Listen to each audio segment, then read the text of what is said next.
Hi, this is Emily of Beauties and Headcanons. Thanks for listening to the following broadcast on Public House Media. This is Sam Kirby, host of Cinema Stories here on Public House Media. Thanks for listening to the following broadcast on Public House Media. Once you're done with this episode, I hope you'll come check out my show, Cinema Stories, where we hang out and just talk movie and TV news and reviews, and it's awesome. A new show comes out every single Tuesday. Don't forget to subscribe on iTunes so you never miss an episode of Cinema Stories. Thanks again for checking out the following broadcast on Public House Media. Throughout history, the course of sports has been shaped by one thing: the fans. From the moments you never dreamed of, Wolpoff has saved the USA's life in this World Cup. Hall, the runner, loose ball, it's good. Gonzaga, the slipper still fits. To the moments that still give you nightmares. Behind the bag, it gets through Buckner. Here comes Knight, and the Mets win it. He's in. Patriots win the Super Bowl. Brady has his fifth. through the good and the bad, fans have helped change the games we watch and the players we love. They may not be the most logical people. You are a factory of sadness. I'll see you Sunday. But they know their teams better than anybody. They'll blow in the ninth. You may not always see them, but you know where to find them. After all, there's nothing quite like the view from the cheap seats. Broadcasting as part of the Public House Media Network. Grab a chair and enjoy all there is in The cheap seats. Hello, sports fans. Welcome to the Cheap Seats on this Wednesday morning, last day of February 28th. Jeffrey Chiles, Max Wolpoff here to bring you our perspective way up in the nosebleed section of everything going on in sports. Again, welcome to the Cheap Seats on this Wednesday morning. I'm Jeffrey Chiles, joined by my co-host, Max Wolpoff. Max, it's been quite the interesting week in sports. Yeah, I'm still recovering a little bit from the NHL trade deadline on Monday. There were a lot of moves, and we're going to get to all of them. There were some moves to be sure. Lots of teams in the East really that were already in great positions put themselves in even better positions after yesterday's trade deadline. We'll break it all down later on in the show. Lots of good stuff for you planned here today on the Cheap Seats, getting into college basketball, the NHL trade deadline, as Max said. Conference champions, are they going to be able to make noise in the NCAA tournament? And then Wild Wednesdays, our weirdest sports story from the week. We're going to get started with college basketball and a lot of news swirling around this week about the FBI investigation and about all these programs that may suffer from this as a result. But Stan Van Gundy, the coach of the Detroit Pistons, my hometown Pistons, came out on Sunday before their game with Charlotte, and he spoke out about, in light of these investigations or connected to those criticizing the NBA's one-and-done rule. He thinks, Max, that players should be able to go right from high school to the NBA like they were able to do up until around 2006 when the NBA draft and the association changed that rule. And he thinks that it's race-related, that it's race-motivated. There's a double standard for African-American athletes entering the draft out of high school, but he says it's not the same for college hockey or college baseball players who can be drafted at 18, and then they can choose to either play in college or, in the case of hockey, play in juniors or play in the minor leagues, and he thinks it's a double standard. Well, with the hockey draft there, especially with how that is structured, it's 7 rounds. There are many teams to be filled in. Like, there are also more teams. Like, there's a full minor league system that has greater legitimacy than what the NBA has with the G League. The AHL is a fantastic system. The ECHL, right below it, is another great system for the NHL to have as a farm club. But the structure of the NBA draft, with how small the NBA rosters really are, it doesn't lend itself to being able to draft high school players. No, it doesn't. And back in the day, of course, when we saw Kobe Bryant leave the NBA, leave high school early for the NBA, LeBron James, that's a different animal. Those guys are at a different talent level, and they did what they were able to do because it was really allowed, and some might say even encouraged then.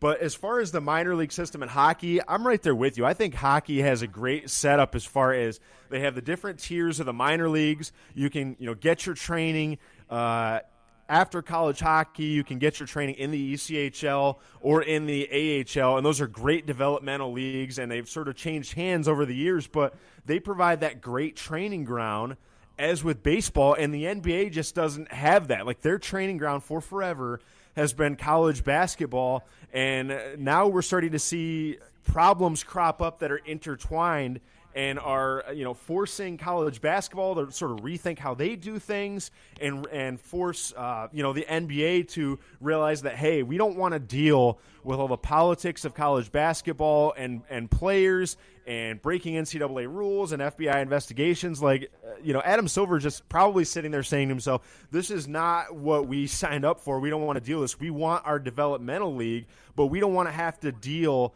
with the politics of college basketball. Why would they want to deal with the politics of college basketball? They should absolutely not. Well, with the NBA, it's a business decision at this point. They need to make the decision that will secure them the most money and secure them the best product. And the best product for them might be able to say, to pick an example, that Zion Williamson is able to come into the NBA straight out of high school, because if anybody's watching any of his high school games, physically, he's ready to play NBA basketball. Well, I would say a small percentage of those players. I'll disagree with you there. I would say a small percentage of them are ready. Surely in basketball, I think you're right on point as far as players physically being ready to play, coming from some of them now, some from high school to the NBA. It's not like the NFL and college football where, like, you're entering college football at 18. Just the physical maturation alone, the mental maturation, the all the different pressures that college football and then at the next level the NBA would put on you. Those players are absolutely not ready to play in the National Football League at 18. Granted, some of them are very gifted athletes. They're very gifted physically. You have 250, 275, maybe 300-pound linemen in high school. But even then, that's a stretch to say because there's so much more involved in the NFL. You have to go through the strength training, the financial training to be an NFL player and all that. So the NFL, in a way, is kind of tied to or beholden to college football. College basketball, I would agree with you, not so much. If the player has the ability, they should be able to go. But I have to, as far as Stan Van Gundy's point, I have to disagree with him, and I would take that a step further. There's been a lot of talk about raising the age to 20 to play in the NBA, and I think that is the best idea on all fronts. Players should have to be in 2 years of college basketball or 2 years overseas or wherever they might be coming to America from, because let's be frank, no side is happy with this right now, not the NCAA and not the NBA. The NCAA, there's no continuity in their program. They're restocking rosters every year. And NBA coaches, I don't think, at least me personally, I don't think they're going to get a player who's physically or mentally ready after 1 year in college basketball. I mean, 1 year of college basketball is nowhere close to enough for being mentally prepared to get into the NBA. It might be physically enough, but being a professional in basketball involves travel, involves handling your own finances, it involves handling your own life. College is a bit of a training ground for that, but it's more of a stepping stone. And if you leap they over do the protect step, them, right? They do protect college players. And to continue the stairs metaphor, if you double step over college and jump straight to professionals, there's a larger learning curve for being able to live on your own and being able to live with the money, because there are agents out there, there are people, there are things that are going to try to rip you off. And we've certainly seen it right now, yeah. Right? We're seeing it now even with the FBI investigation, where agents and agencies are trying to lure young children into their program and sign them to big money to wear specific clothing brands, attend a specific school. This is a huge business investment, and while there is money in it for the players, and while there is money in it for the students, and while there is money in it for the young athletes themselves, there is a huge problem of, all right, that's great for 2 years, but what happens after you've spent all the money? Do you know how to manage it? Yeah, and like I said, I think a lot of these leagues now, they're making efforts to make sure that mentally, financially, all their players are prepared. But and some of these players, let's not paint everyone with a broad brush. They have altruistic methods behind it. It might be a dinner here or there. A lot of these players come from disadvantaged backgrounds, and they want to take care of their families. But as we know right now, it's against the spirit of the rule. And getting back to Van Gundy's comments, it might be a nice thought to have, to have the next LeBron James or to have the next Kobe Bryant enter the league at 18. And I'm sure the NBA would like that. They don't want the middleman of college basketball. But at the end of the day, physically, these players are not ready. And then the NBA and college basketball, as much as they might be at odds with each other, the NBA is depending on that player building their brand and building their star power, going through 1, 2, hopefully longer, a span of playing college basketball. Last year, Max, and this is not even to take into account if these players are physically ready. What if you have Justin Wright Foreman from Hofstra? He's blazing down the lane going against LeBron or Kevin Durant. That might be bad for him if he came out of high school at 18. But I found this to be very interesting. Last year in the NBA, there were 6 rookies in the NBA who averaged 10 points a game or more. None of these guys were teenagers. They'd all had at least 1, maybe 2 years in college basketball. And the idea to me that a 19-year-old is going to come in and dominate right away, that's absurd. Very few players have the entire skill set to make that happen. Yeah, that very few players being the likes of Kobe Bryant and LeBron James, maybe. We're not sure how many of these college players, and I will agree with Van Gundy on the point of somehow it's acceptable to play minor league baseball at the age of 16 to 18, but it's not acceptable to jump to the NBA draft. I will defend him on that point. Minor league baseball does not pay its players very well, especially at the lower levels of minor leagues, and it seems like a problem, and I will agree with Van Gundy on that point. Yeah, and I mean, that's fine. That it is America. People can make their money. They can make their fortune. I get what he's saying. I don't think the players are physically ready. And then finally, players don't want to go to college until they're 20. The NBA doesn't want them there for whatever reason. Fine. Instead of pining for what hockey and baseball have, which is the minor leagues, why doesn't the NBA do what they've invested money in, which is sink money into a D League? I mean, Adam Silver and the owners, they hate what the NCAA, the politics of the NBA, so build up your D League until you have that viable alternative, and then you're not, quote-unquote, breaking NCAA rules. And that is where I think you and I have a huge agreement here. The G League is not what anything close to the American Hockey League is. It's not close to what AAA baseball is. It's hardly even what NCAA football is to the NFL. The G League is a holdover spot for anybody who's able to play some measure of basketball but may not be good enough to make it to the NBA level. It needs to be better. It needs to be more of a developmental league. It does, and I think the NBA is working towards that. They're working to get it to where they have their own minor league, their own developmental league. Who knows if Van Gundy, what he wants to return, where players can just immediately jump to the NBA out of high school. Who knows if that will pass? Max and I really think that a minor league system would solve a lot of these problems, but we shall see what happens in the future as far as that is concerned. We'll take a quick break right now here on this Wednesday morning, here from the Nosebleed on the cheap seats, and when we come back, a lot of teams got better at the trade deadline, Max. The Bruins, they got bigger, they got badder, and I think they got better. We'll find out what Max thinks and what you have to say after this on the cheap seats. This is Sam Kirby, host of Cinema Stories here on Public House Media.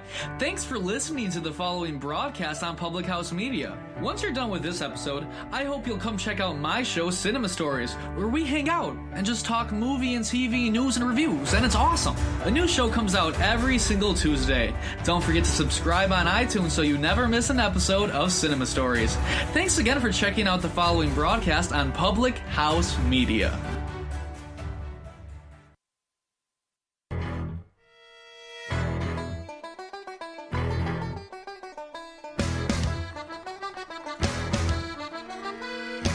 Here on this Wednesday, Max Wolpoff, Jeffrey Chiles, here with you every Wednesday, bringing you our perspective in the world of sports. Some people, Max, They got the courtside seat. They got the owner's suite. We're just up here throwing popcorn at people, offering our opinion, and trying to get people to follow our Facebook page, which is you can find on Facebook at the Cheap Seats Public House Media, and you can follow me on Twitter at Geoff J. Chiles. We're just causing all kinds of ruckus up here. And it's appropriate because TD Garden is a fantastic nosebleed section, as anybody who's gone to a Bruins game or a Celtics game, or heck, even Beanpot there would be wanting to tell you. You can find me on social media at Max_WOLPOFF. Oh, look at Max with the college hockey reference on the Cheap Seats. I love it. I love the Beanpot reference. I'm a Midwest guy, so I'm probably going to go with the Great Lakes Invitational. Apologies. Look, I go to Boston University. We lost Beanpot in a very, very bad game to Northeastern, and we are a little bit bitter about that. Well, maybe the trade deadline. I know it's not your Capitals weren't heavily involved, but maybe our talk of the trade deadline can soothe the BU ego just a little bit. Oh, come on. I mean, there's plenty to talk about with the Boston Bruins, especially with Charlie McAvoy and how well he's played. But the Bruins realize right now looks to be their big year to make a big run, and they went after one of the biggest fish in the pond in Rick Nash. They did, and if they weren't already a contender, and if they weren't right up there with Pittsburgh and Toronto, and I think they were already there, like I sort of said in the tease, they have bolstered an already very, very strong lineup, very, very offensively skilled team. You thought they were scary good before offensively. Now they're better. Big trade breaking down in the trade deadline in the National Hockey League yesterday. The Bees trading for Rick Nash from the Rangers. They shipped off Ryan Spooner and Matt Bolesky. Bolesky really more of a developmental player in the American Hockey League. The Rangers right now are in rebuilding mode. They're looking to get younger and look to the future. But the Boston Bruins, I think this immediately places them at the top of the East alongside Pittsburgh. Your Capitals, Toronto. Nash, he's getting a little bit older there in age, and he's had a lot of injuries to deal with, a lot of mileage on the body the last couple of years. But the fact remains, he's a 40-goal scorer. He's playing alongside a rejuvenated Zdeno Chara, who's back there terrorizing on the blue line like he was doing 5-6 years ago for the Stanley Cup run. And then, Max, for the Bruins there in your neck of the woods, Patrice Bergeron is shooting the puck like he's a Hart Trophy candidate right now. Well, yes, but I will disagree with you that I don't think they did enough to win the East. I still think Tampa is the number one team to beat in the Eastern Conference, getting Ryan McDonough. Tampa Bay is horrifying. How do you defend against Ryan McDonough and Victor Hedman on potentially the same pairing and possibly split? How do you cope with that? And they still have Steven Stamkos, and they still have Nikita Kucherov, and they have Andrei Vasilevsky in net. How do you beat Tampa? Yeah, you can't forget about Tampa. McDonough, and JT Miller. That adds to their already stockpiled blue line, which Max brought up there with Victor Hedman. But they have top four defensemen now. They have Hedman, who I wanted for my Red Wings many, many years ago. Great puck-carrying defenseman. And then forwards, as you talked about with Stamkos, that, yeah, they're a little bit on the older side, but these are guys that if they're coming down the center of the ice at you, they're coming down the slot, you're a goaltender, you are terrorized. And the Lightning did all this with only really shipping away Vladislav Nemestikov and then two kind of solid guys, but just okay in Hayek and Howden and draft picks. I mean, the Lightning were able to get a lot better and be right there with the Bees, and they didn't really have to subtract much from their roster to do it. And I think that's exactly what Steve Yzerman was looking to do. Somehow he was able to pull off the ruse of the century and get Ryan McDonough and stay under the salary cap. I still don't understand how this math works, that he has Stamkos making $8.5 million for basically ever, Victor Hedman at 7.8, and he's still somehow under the salary cap getting McDonough. It doesn't make any sense, but that's exactly how he's constructed this team. Well, as somebody who watched Stevie Y on the ice for many, many years and has a fond place in my heart for Steve Yzerman, I would love for nothing more than him to take the reins from Kenny Holland in Detroit and come back to Hockey Town. But he's got it pretty good right now in Tampa Bay, and he's got arguably the best total roster in the league. I'm with you. I don't know the math; it's not my strong suit. But how you're able to pay a guy $7.5 million a year or $8 million a year and still land McDonough and JT Miller and still somehow be under the cap? I don't know the economics of this. I don't know whether it's the luxury tax. I don't know what it is. But they're going to have to contend with Boston no matter which way you slice it. And the Bruins have some just great young talent in Charlie McAvoy and Jake DeBrusk. These are two guys that in their rookie year, I think one's in their sophomore year, but 28 points and 30 points at this point in the year for either a rookie in the league or a sophomore.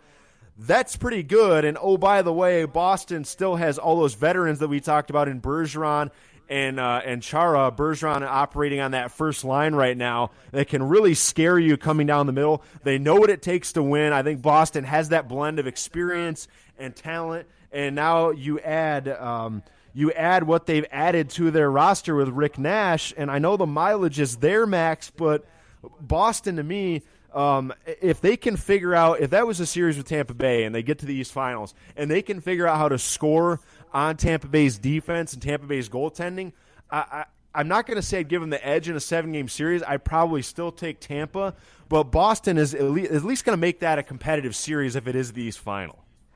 And the thing with Boston is that for a while they were trying to split up Bergeron and Marchand. They were trying to split the two of them up and rejuvenate the second line and have secondary scoring. Then they decided, screw it, we stink in the first part of the season. Let's put Bergeron with Marchand and David Pastrnak. Let's put them all on a line together and see what happens. And suddenly they're a triple-headed monster with Boston's offense. There is almost no stopping them. Below them, they have reasonably responsible defensive lines that can just shut down other teams. They don't have to score goals. Like Sean Corrali does not have to be a top goal scorer. Neither does Danton Heinen, and neither does David Backes. What they brought in Rick Nash to do is to rejuvenate the other lines. They're bringing in someone who is a proven goal scorer and at a discount really with how the Rangers had to retain salary on him. It is a discount, and I get it. There's a lot of takes out there that, they paid too much for Nash. He's, what is he, in his late 30s? I think he's 33. Is he 40? He's 33. 33. I'm sorry, I was a little bit older. I thought Nash was older. It seems like he's been in the league for a long time. That's when he was drafted first overall. Yes, drafted first overall by the Columbus Blue Jackets. In 2002. Oh, gosh. And that's a Red Wings Stanley Cup year. I was in high school then. That really makes me feel old. Wow. That feels like a long time ago. It is a long time ago. It's 16 years ago. But I don't really care what people are saying about that it's a salary deal for Boston and Nash is too much money. For all the reasons you laid out, this, no doubt about it, is an unquestioned win to me. And some people are saying, oh, well, Nash is a free agent on July 1st. He's a rental player. He's not a rental player with no return. He's going to give them a return because, for me, he's a loan with a return on investment if they get to the final and win. He's a proven talent. And, like you said, Boston, beyond that first line of Bergeron and Marchand, didn't have much. Those were defensive lines. Those were checking lines. Now you sort of take away some of the defensive focus from other teams, and you put Nash on that on the wing on that second line, and you really cause a lot of problems for other teams.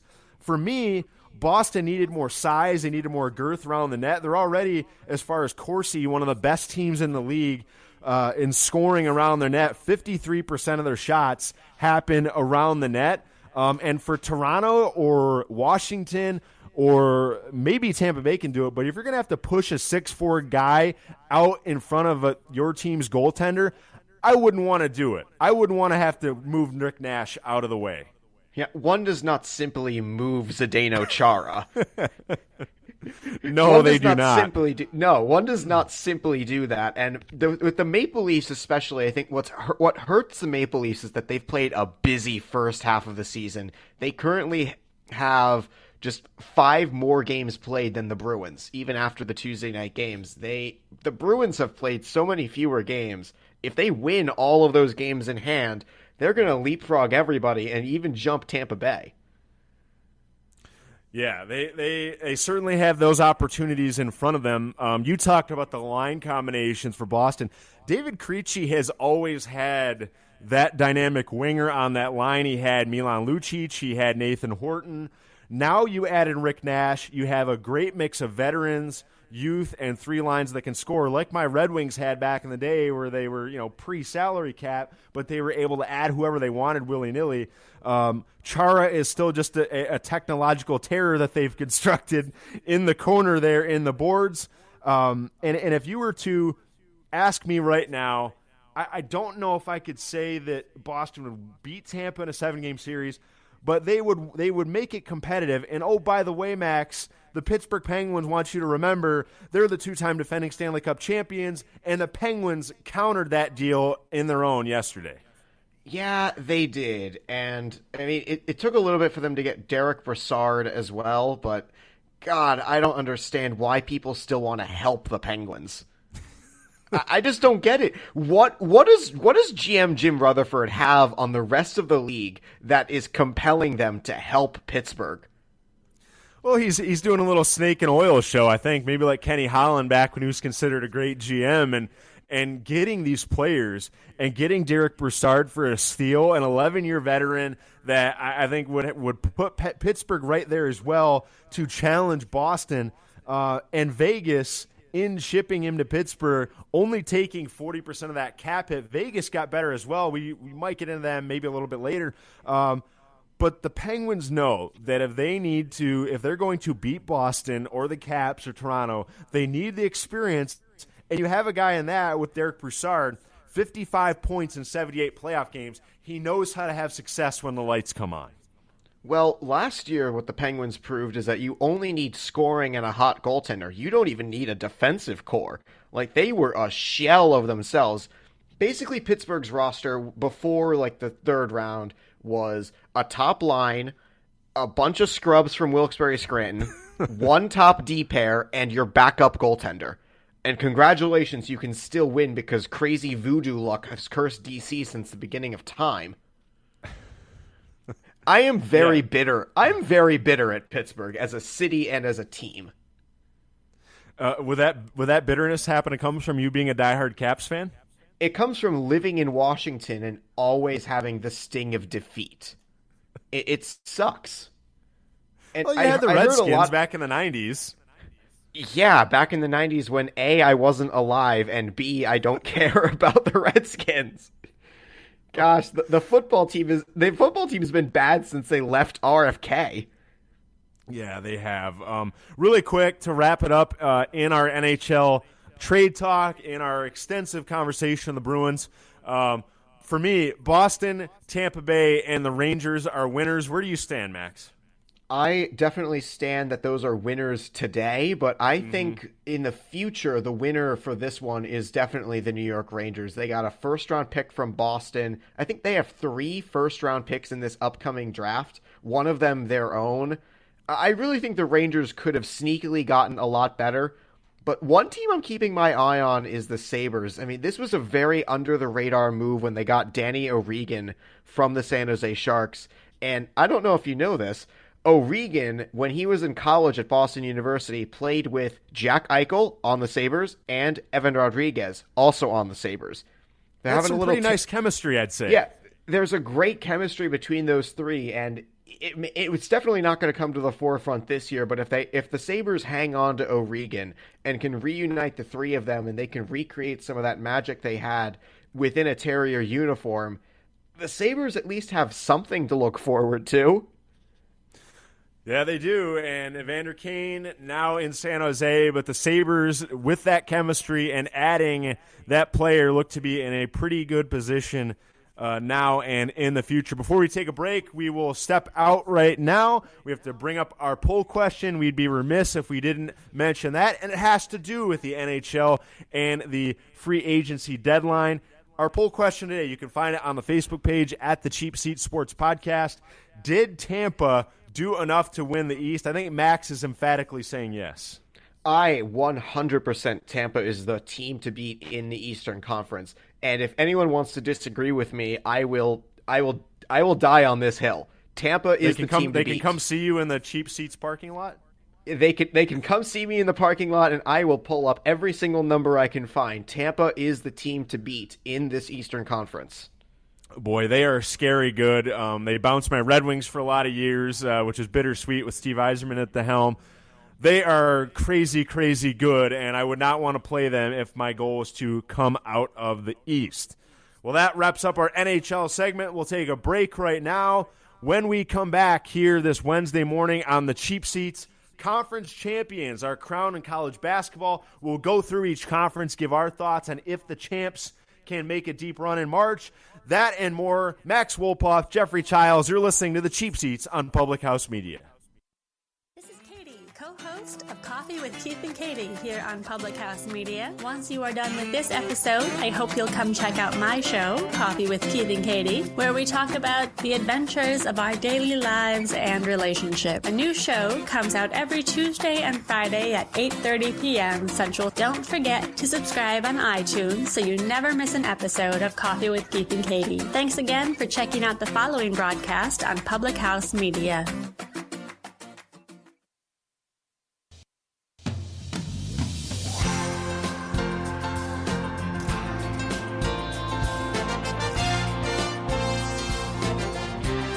Welcome back here on the Cheap Seats. Max Wolpoff, Jeffrey Chiles. I feel very like we're doing NPR or something, very soft. Coming back.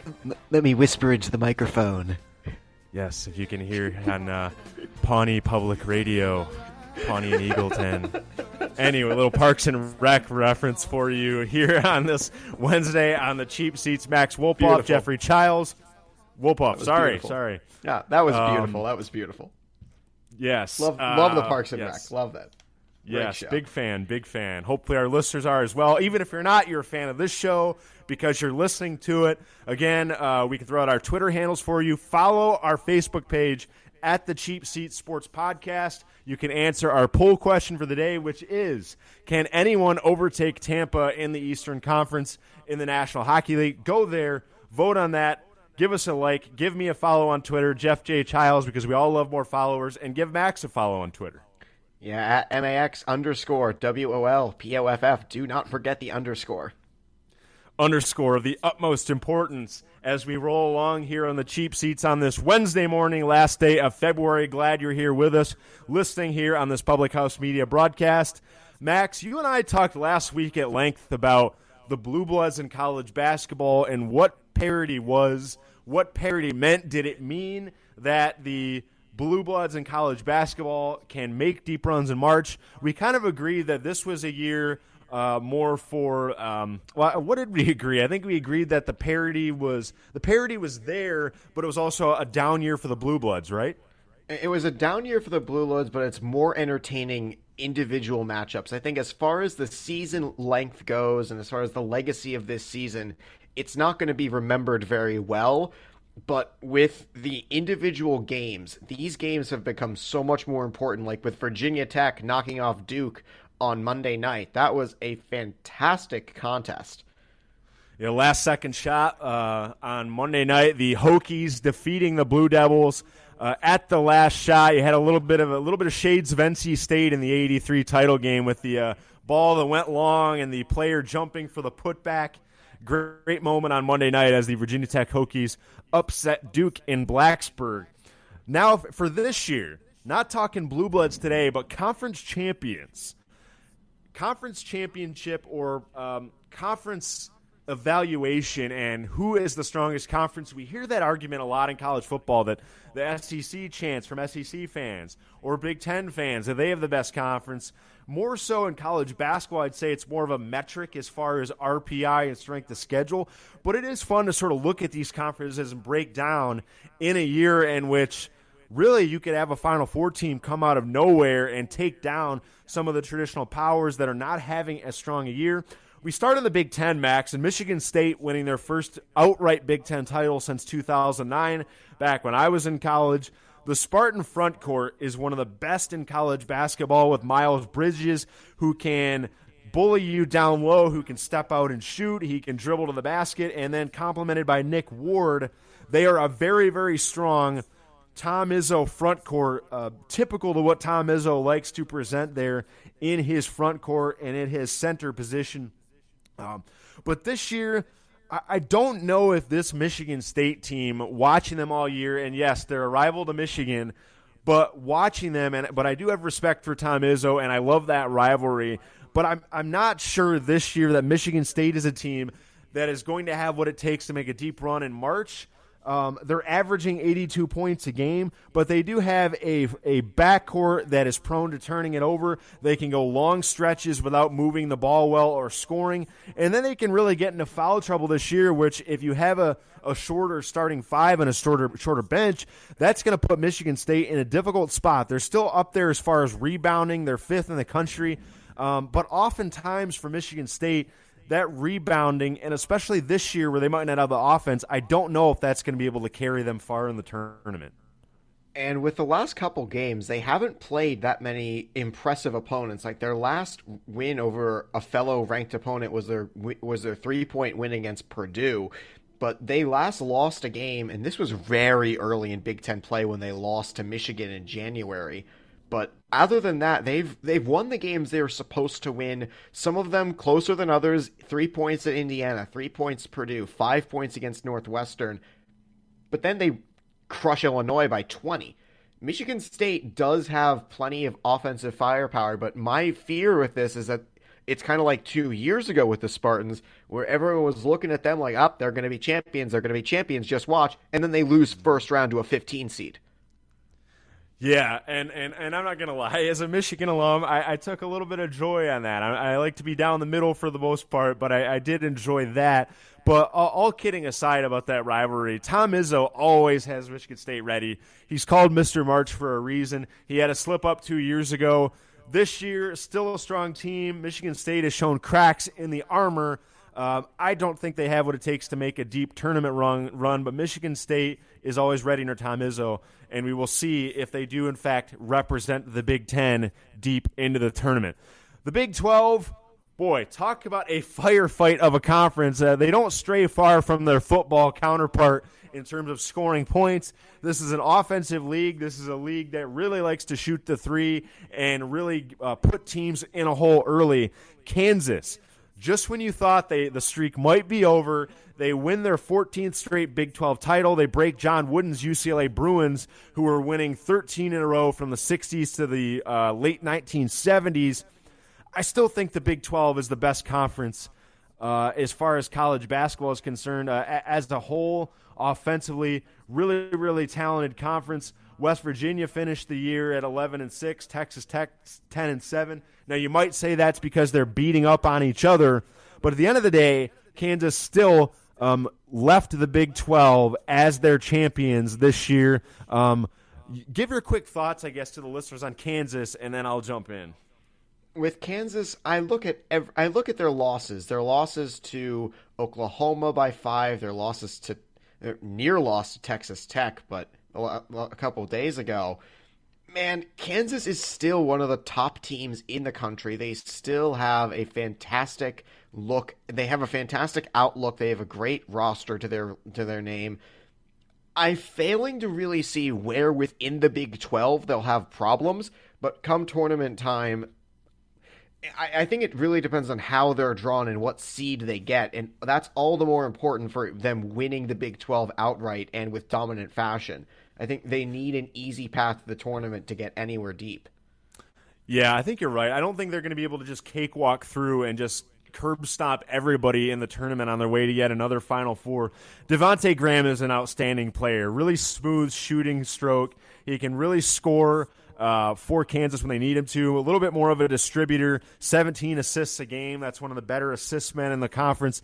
The talent is there for Bill Self. And again, like Tom Izzo, he always finds a way to get the most talent out of any roster. But this is not your typical Kansas team and where they have those dominant front court players and they're going to have a blue blood draft pick and a blue chip draft pick. But they still, despite that, despite losing 3 games at the Fog, which is almost unheard of, and struggling a little bit in an improved Big 12, they still won the Big 12 by 2 games, and to me that says quite a bit. They're dealing with some injuries right now, though. Defensively, they're not as strong as maybe they're accustomed to being. I would say that normally in any other year, I would just put my absolute faith in Kansas. But with the injuries, with them not having the front court that would be able to give matchup problems to other teams, I don't think Kansas will make a deep run as far as representing the Big 12. And depending on the matchups that they encounter in the Big 12, I mean, watch out. There were teams that gave them a fight this year when they were healthy. But I'm just looking right now. Early in the conference year, Oklahoma gave them a really good run and beat them, one of their few conference losses. Oklahoma, yeah, and then they came back and crushed Oklahoma, though, by 30 points. Yes, they did come back and crush Oklahoma very recently. But if I'm looking at Kansas' schedule and they run into Oklahoma again, there's a lot of bulletin board material from that game that Oklahoma can look at. There's plenty to study. There's plenty to learn from. Man, I don't know whether I want to trust the Sooners and what they have in Trae Young, but I've got to at least put some doubt in any pick of the Kansas Jayhawks in this tournament. Yeah, I would not have them as my pick as far as representing, the conference champions from each Power 5 league. They'd be up there. They'd be top 2, but they're not.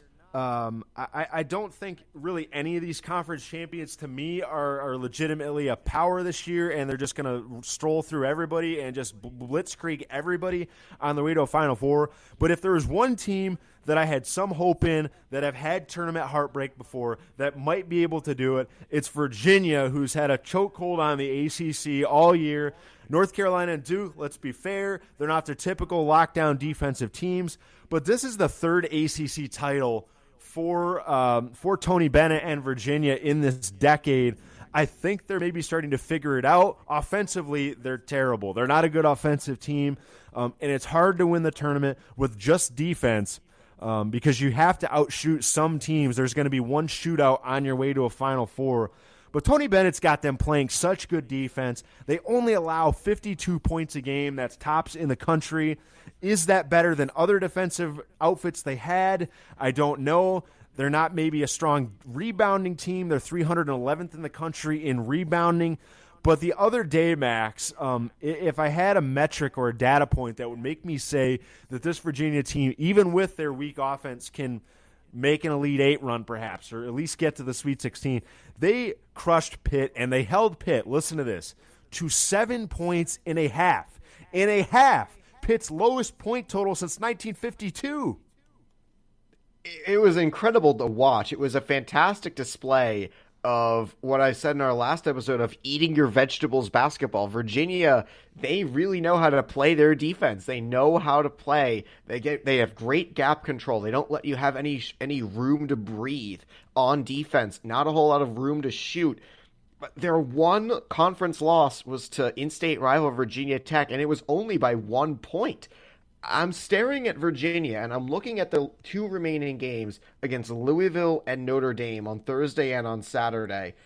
I'm not seeing how they lose those games unless Notre Dame has something up their sleeve or the Cardinals have something going for them. I'm not seeing how Virginia loses this conference in the regular season. Well, no, they actually have won the conference. Right. Sorry. Yeah. Math. Duh. Yeah, you mean conference? Well, you mean the end of the conference schedule, and then going into the ACC tournament. Yeah, and going into the ACC tournament, I think having those last two games as wins will be good momentum for them moving forward. But gosh, this ACC tournament, there are some coin flip games. There have been some games this season, like Virginia against Duke, which was flip a coin. You're not really sure how the baskets are going to fall. If one shooter gets the hot hand, then watch out. Virginia is one hot hand away from going down early in that conference tournament, but I think they've secured themselves potentially an at-large bid with just how well they've played at a 26-2 overall record. Yeah, I think there's. I mean, I don't think there's any way they're going to play themselves out of actually making the tournament. I think that's kind of crazy talk at this point.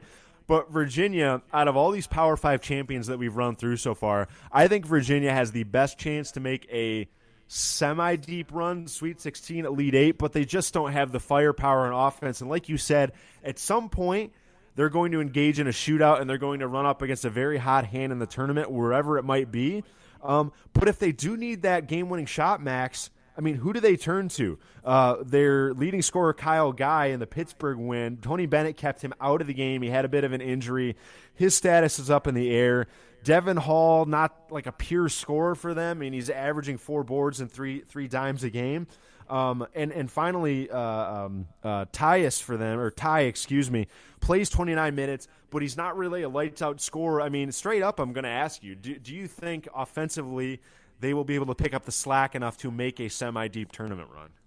The short answer is no, because they don't have the shooters on their team. But honestly, I don't think it's going to matter. I think they have the defense that can shut down other top offenses and other top players. They play a great team game. It's kind of like what Don Cherry did with the Bruins. You can be as creative as you want in the offensive zone. You better listen to me in the defensive zone. And if someone has a wide open shot, you better not go offside. Virginia is that. They're paying attention on defense. They're remembering their assignments. And they don't need to outscore you. They can outplay you. Yes, they can. Virginia is one of those strong teams on defense. Finally, Auburn. They won the SEC really, really easily. Now, this is a team that can score. They average 84 in a game. 4 players that have double-figure scoring for them. And a lot of people said the SEC is better. I disagree with that. I think Ole Miss, A&M, Alabama, Kentucky, all those teams are in the top 25 as far as strength of schedule. But the problem is Auburn, they won the championship, but they barely cracked the top 40 for strength of schedule. The SEC sort of built this reputation this year on really beating up on each other. They lost to South Carolina by 10. They lost to Florida by 6. And what does that tell you? That when the bright lights come on for Auburn, are they going to be able to rise to the challenge, especially now that their leading scorer, Bryce Brown, is really struggling. The minutes are down, and he's banged up both the shoulder and the knee. Auburn doesn't do it for me. I think within the conference they've been fine because they're out of conference schedule. Let me just read off some of the names that they've played and beat. Norfolk State, Indiana State, Hofstra, Dayton, George Mason, University of Alabama Birmingham, Middle Tennessee, Connecticut, that was a pretty big one, and Cornell. I'm looking at their out of conference schedule, and no wonder they have such a weak schedule. But they managed to beat Kentucky. They did drop a big one to South Carolina. They dropped a big one again to Alabama. These last 2 games for War Eagle are going to be interesting against Auburn, against South Carolina to end the season in early March. If they lose again to South Carolina, I would not put money on them winning the SEC tournament. And no offense to all the Hofstra people listening for the Hofstra reference. No, it's not. But Hofstra is certainly not a top five conference program. I think that's within the realm of certainty. But to have Auburn play them, there was not a really big, solid team within that except for maybe Connecticut. There it is. We're going to skip over the Pac-12, running out of time. They may vacate their championship anyway. Oh, sorry, did I say that? We're going to skip the Pac-12 for now. Maybe we'll get to it at the end of the show. Arizona is in deep trouble. They are. We talked about that a little bit. But anyway, we'll take a break right now. We're glad you're tuned in this morning to this edition of the Cheap Seats here on this Wednesday. Max Wolpoff, Jeffrey Chiles answer our poll question on the Cheap Seats Facebook page. Who can outlast or beat Tampa in the East? Go ahead and vote on that right now. Results will be posted later. And when we come back, we wrap it up here on this Wednesday morning in the Cheap Seats and give you our Wild Wednesday, our attempt to find the weirdest stories in sports, back in a minute right here on the Cheap Seats on the Public House Media Network. What's up, everybody? This is Christian Heimel, host of Press Row here on Public House Media. Thanks for listening to the following broadcast on Public House Media. Once you're done with this episode, I hope you'll come check out my show, Press Row, where we talk about the biggest issues in sports with the analysts, experts, and reporters who cover them. No nonsense, hard-hitting interviews on the sports topics you're talking about. A new show comes out every single Thursday. And don't forget to subscribe on iTunes so you never miss an episode of Press Row. Thanks again for checking out the following broadcast on Public House Media.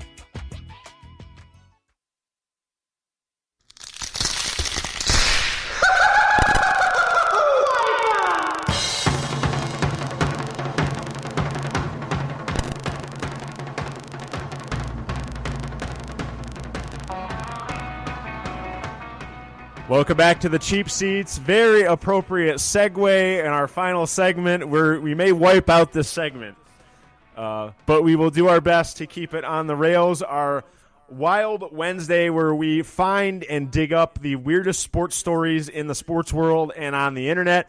And we have some good ones today, I would think. Max, the floor is yours. All right, mine is a blast from the past. So February 27th, so yesterday, was the 22nd anniversary of the Wayne Gretzky trade to St. Louis.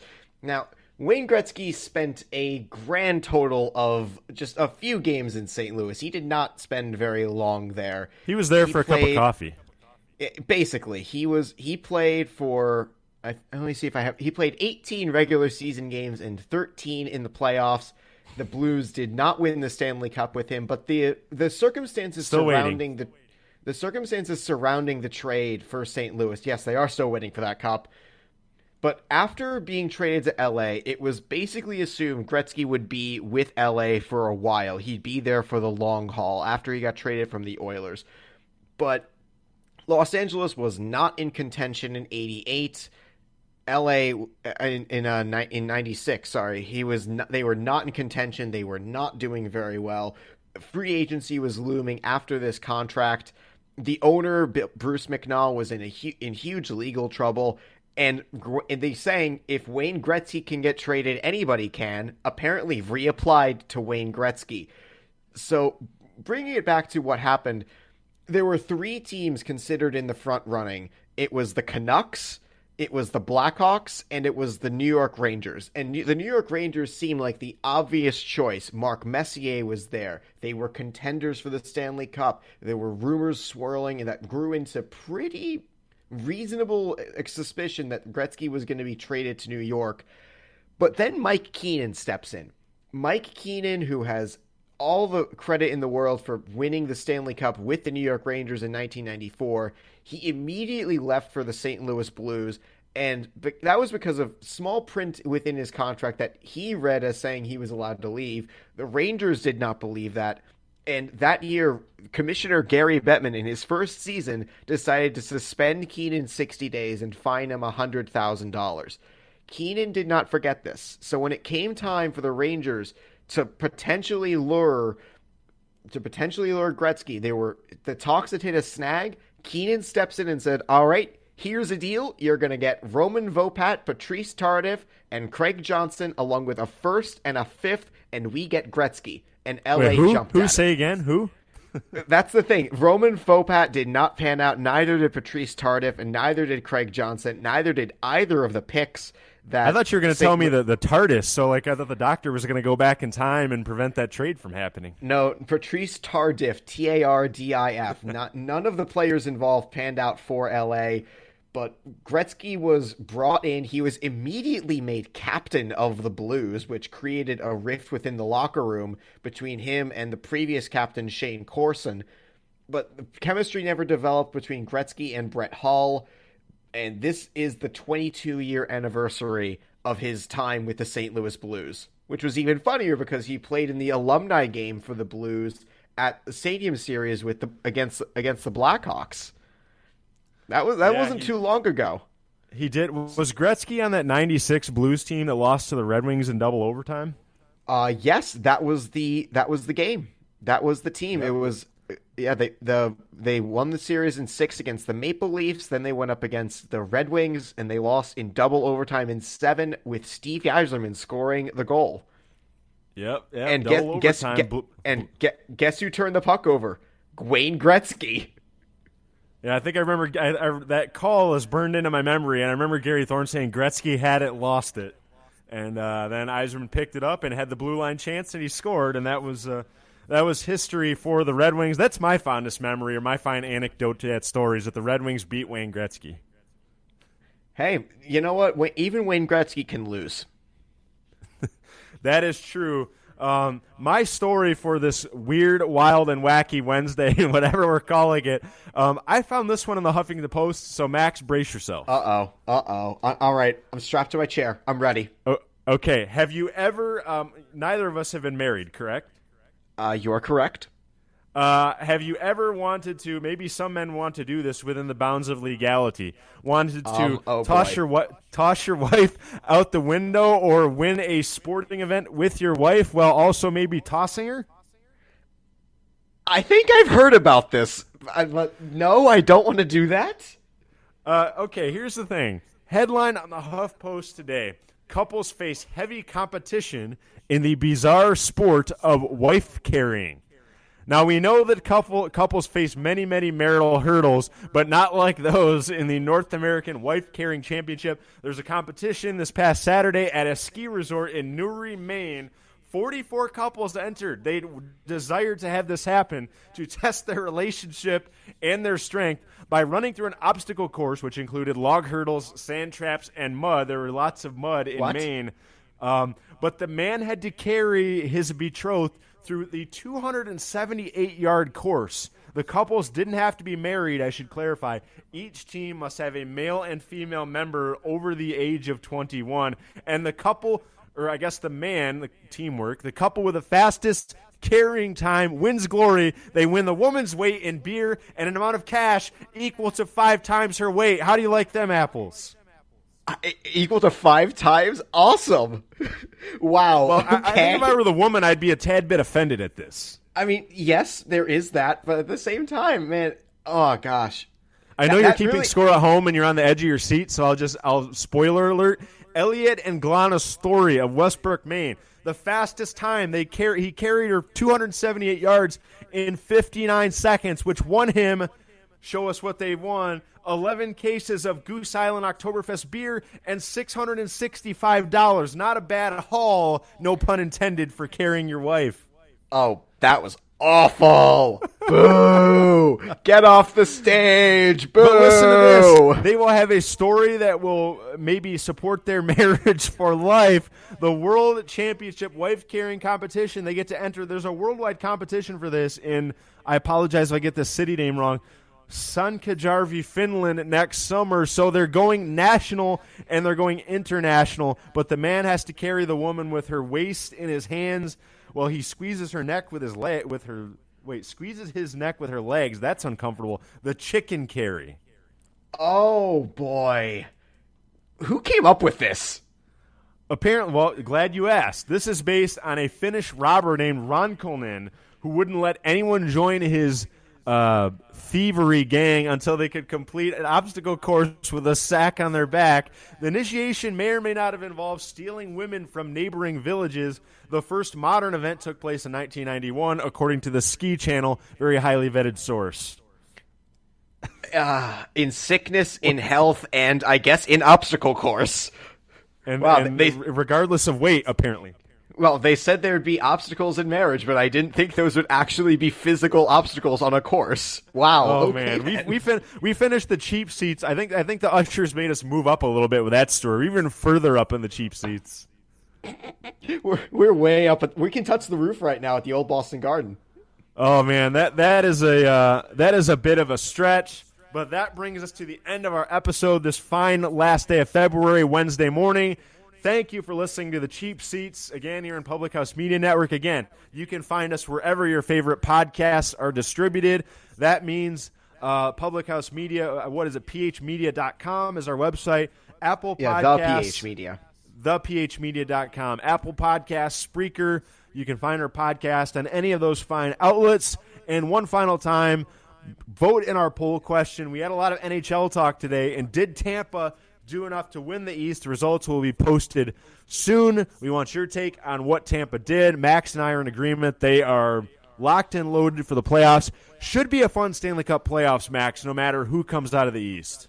I am ready for these playoffs. I mean, I'm gearing up for heartbreak as a diehard Washingtonian, because that is inevitable at this point. But well, your team is at least going to make the playoffs, unlike the Red Wings, who they dealt Tatar, and I'm at least happy that Kenny Holland had a brain in his head to get a return on that Tatar deal.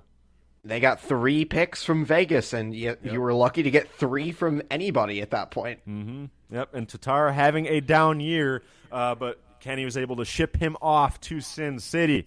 That does it for our episode of the Cheap Seats here this Wednesday on Public House Media. Thanks to you for listening. We really appreciate you tuning in on whatever platform you choose. He's Max Wolpoff. I'm Jeffrey Chiles. You've been listening to The Cheap Seats, where we give you our best takes in sports from way up in the rafters right here on the Public House Media Network.